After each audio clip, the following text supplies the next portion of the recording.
For CNC production, stable and automatic loading and unloading helps improve workflow efficiency. This application combines the SZGH-T1500-C-6 industrial robot with the SZGH-36J CNC lathe. The system is designed for automatic part handling between the workpiece tray and the machine.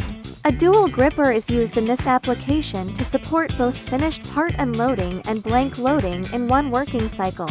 When the machine door opens automatically, the robot moves into position and first removes the finished workpiece from the machine. The gripper then rotates to switch to the other side, where the blank workpiece is already prepared. After that, the robot loads the new blank into the chuck or fixture and completes the loading process. The robot then exits the machine area, and the finished workpiece is placed back into the output tray.